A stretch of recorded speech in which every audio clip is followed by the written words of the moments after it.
आपकी नजर में ये एआई से हमको डरना चाहिए या नहीं? मतलब मीन्स आज गैर अखलाक के इंसानों ने एआई का जो यूज करना शुरू किया है, तो वो हमारे लिए कुछ डर डर की चीज है या फिर हमें इसको कैसा फायदा में लेना चाहिए? आपकी बारे में कभी भी नहीं सोचते हैं। तो टेक्नोलॉजी याद रखिए, हर टेक्नोलॉजी जब भी आती है तो उसका फायदा कम है और नुकसान ज्यादा है। तो आप देख रहे हैं औरंगाबाद इंफॉर्मेटिव न्यूज और आपके साथ मैं हूँ शेख आयशा जिलानी। नाजरीन, जैसे कि आप जानते हैं कि हम हमारे शहर के मशहूर व मारूफ शख्सियतों से आपकी मुलाकात करवा रहे हैं, मुसन्निफ और एजुकेशन से रिलेटेड लोगों की। तो इसी तरीके से इस सिलसिले को आगे बढ़ाते हुए आज हम मौजूद है अब्दुल समद शेख सर के पास। हम इनके ऑफिस पर आए हैं जिनकी न्यू बुक लॉन्च होने वाली है, forged in fire guided by light. इनकी ये बुक है जो अभी लॉन्च होने वाली है। मैं आपको बताती चलूं कि अब्दुल समद सर एक आईटी एक्सपर्ट है, माहिर है, रहनुमा है, इसी के साथ उस्ताद है, मुहक्किक है और आज ये मुसन्निफ भी बन चुके हैं। तो हम इनसे इनकी बुक की थोड़ी डिटेल्स लेने के लिए आए। आइए हम बात करते हैं अब्दुल समद सर से। अस्सलाम वालेकुम सर। वालेकुम अस्सलाम व रहमतुल्लाहि व बरकातहू। सर, आपकी किताब हकीकी सवाने हयात पर मबनी अफसानवी कहानी है, इसको इस तरीके से करार दिया गया है। तो आपने रिवायती खुद नविश्त लिखने के बजाय ये अंदाज क्यों अपनाया? ये अंदाज पे एक्चुअली इस जॉनरे को कहा जाता है बायो फिक्शनल। हाँ। इस पर काम बहुत कम लोग ने किया है और ये नया जॉनरे है। और आज के जो हालात है इसके हिसाब से और आज का जो जनरेशन है इसके लिए सबसे बेहतरीन जॉनरे या इस तरह की राइटिंग है। और इसमें होता ये है कि जो इंसान के जो बायोग्राफी लेकर उसके जो तजुर्बात है या उसके जो हालात है या वो जिस तरह से अपने एक्सपीरियंस को, अपने तजुर्बे को, अपने हालात को बेहतर करने के लिए यूज करता है, उसके तजुर्बे को लेकर फिर उसी को एक लेसन्स में तब्दील करके उससे मोटिवेट होकर हम कैसे इस मैसेज को और इस अनुभव को या इस एक्सपीरियंस को लोगों तक पास कर सकते हैं। ये बड़ा अच्छा जॉनर है और इसमें दोनों चीज आ गई, मतलब उसका बायोग्राफी भी आ गया, उसमें थोड़ा सा फिक्शन डाला गया ताकि इसमें थोड़ा स्टोरी टेलिंग अच्छी हो, ताकि उसको बेहतरीन अंदाज से पेश करें। सर, किताब का उन्वान ही बहुत मायने तेज है, forged in fire guided by light. तो इसमें लाइट, फायर और लाइट भी, इसका क्या मतलब है? इसको कुछ डिफाइन करिए। टाइटल को किस तरीके से आप डिस्क्राइब करेंगे? जी, ये बेहतरीन सवाल है और जाहिर है कि सबसे पहले जो इस टाइटल है इसमें दो अल्फाज बड़े मायने रखते हैं, एक तो फायर है और एक तो लाइट है। एक्चुअली इसमें जो कैरेक्टर है, मेन कैरेक्टर है, जो उसकी जो जिंदगी है, उसकी जिंदगी शुरू होती है फोर्जिंग से। फोर्जिंग का मतलब वो एक मेटल कंपनी में काम करता है और जहां पर वो पिघले हुए मेटल से कुछ चीजें बनाता है, मेटल की चीजें बनाता है। तो बड़ा मुश्किल काम होता है, तो वहां से उसकी जिंदगी शुरू होती है। उसको बोलते हैं फोर्जिंग। फोर्जिंग का मतलब किसी भी चीज को, मेटल की चीज को पिघला कर बनाना। अच्छा जी। और वो बनाते बनाते फिर एजुकेशन में आता है, पढ़ाई करता है, फिर आईटी फील्ड में आता है, उसमें महारत हासिल करता है, रिसर्च में आता है, क्वांटम रिसर्च, आर्टिफिशियल इंटेलिजेंस और फिर रूहानियत। तो यहाँ तक कि उसको रूहानियत की जो गाइडेंस है वो मिलती है और वो अपने अंदर की जिंदगी को भी रोशन करता है। तो जो लाइट है वो उसकी रूहानी लाइट है, फोर्ज है वो उसकी पूरी मशक्कत है, जिस तरह से उसने अपनी जिंदगी को मुश्किल हालात से जिया है। तो ऐसी दो चीज इसके अंदर आती है। सर, आमतौर पर लोग समझते हैं कि साइंस और रूहानियत एक दूसरे के बरक्स है, मुखालिफ है। तो लेकिन आपकी किताब में तो इसका कुछ और ही बताया गया है, मतलब साइंस और रूहानियत को एक दूसरे के बरक्स बताया गया है। तो इसके बारे में आप क्या कहेंगे? हाँ, ये बहुत ही इम्पोर्टेंट सवाल है, क्योंकि अक्सर होता यह है कि जिंदगी के जो दो हिस्से हैं, एक तो अंदरूनी हिस्सा होता है, एक बाहरी हिस्सा होता है जो वाज़ेह होता है, जो आपको दिखाई देता है। एक वो चीज है जिसको चलाती है, जैसे आपका लाइट बल्ब है, लेकिन लाइट बल्ब तो उसका फिजिकल पार्ट है, उसका रूहानियत जो है उसका करंट है। तो अगर ये दोनों चीजों को जब तक आप बेहतर तरह से इस्तेमाल नहीं करते, समझते नहीं है, आपकी जिंदगी अधूरी रह जाएगी। और इसी तरह से साइंस जो है वो आपके फिजिकल अपीयरेंस पे या फिजिकल चीजों पे काम करता है, उसको बेहतर करता है। और जो रूहानियत है जिसको आप बोलते हैं, जी सर। अब उसके लिए एक साइंटिफिक टर्म आ गया जिसको बोलते हैं मेटाफिजिक्स। अच्छा।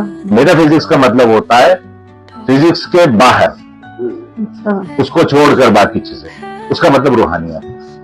तो अब ये भी साइंस का हिस्सा हो गया है, अब आप खाली उसको मेटाफिजिक्स बोलते हैं।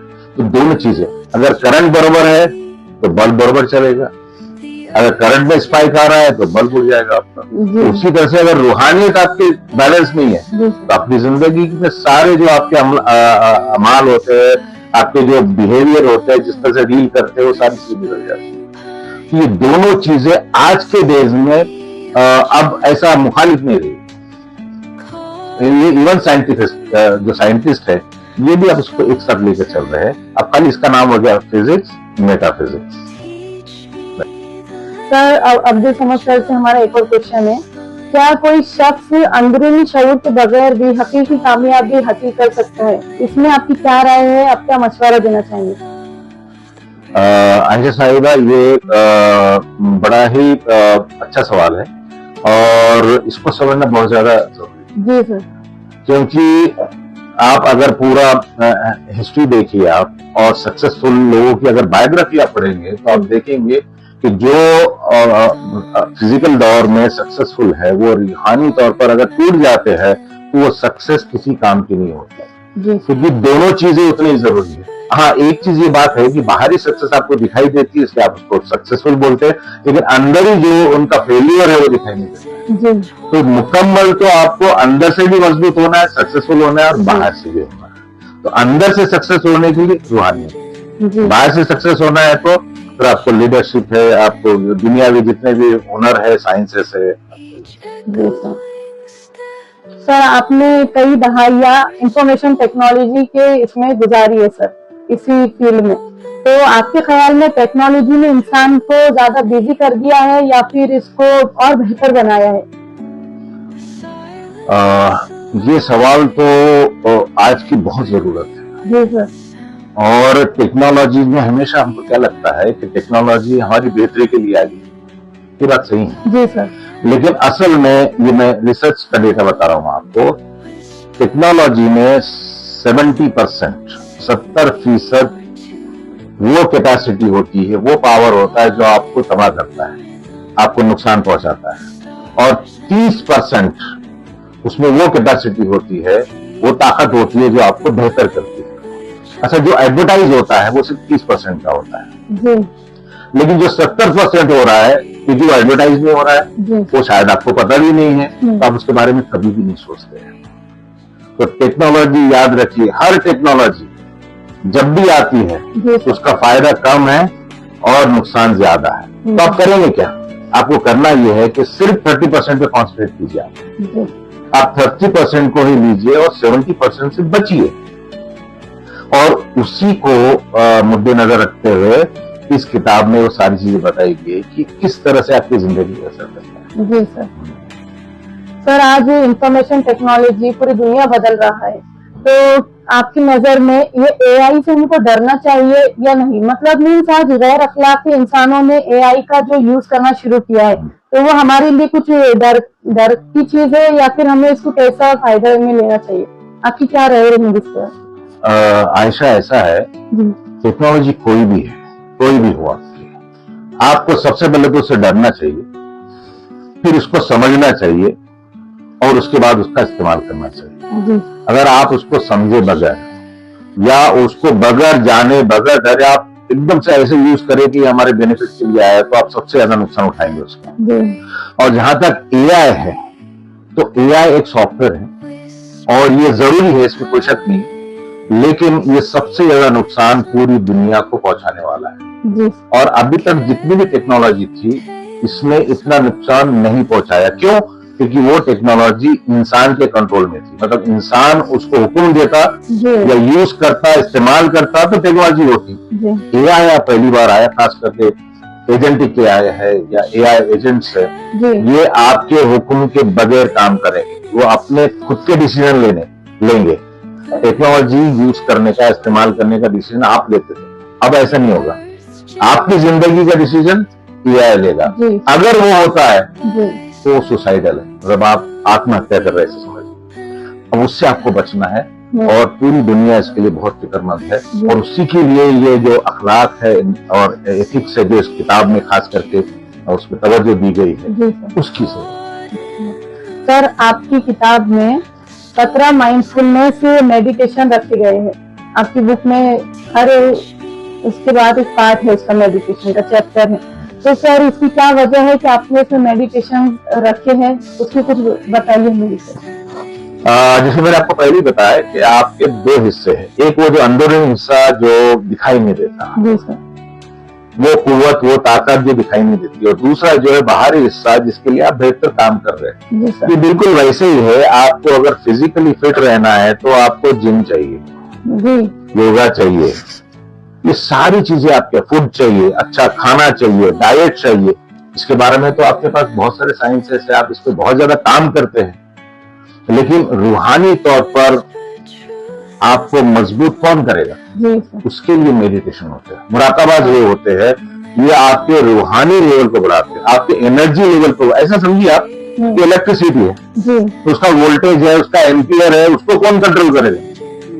तो वैसे इंसान का जो रूहानियत है, उसके एम्पियर को, उसके वोल्टेज को कौन कंट्रोल करेगा? उसको कौन जो है तो बैलेंस करेगा? उसके लिए आपको मेडिटेशन की जरूरत पड़ती है। और ये ऐसा नहीं है, ये हजारों साल पुराने का भी आप हिस्ट्री निकालेंगे तो उसमें भी मेडिटेशन हमेशा रहे, वो जिंदगी के हिस्से रहे, अलग से करना नहीं पड़ा उसको। लेकिन आप क्योंकि अलग हो गया, इसलिए अब इसको हमको अलग से कंसीडर करना, वरना वो तो पहली चीज है। और हर मजहब, हर रिलीजन सिर्फ आपको उसी के लिए जो है तो जगाता है और उसको मजबूत करता है, जिसको हम ईमान भी बोलते हैं। आपकी रूहानियत की जो ताकत है उसको वो मजबूत करता है।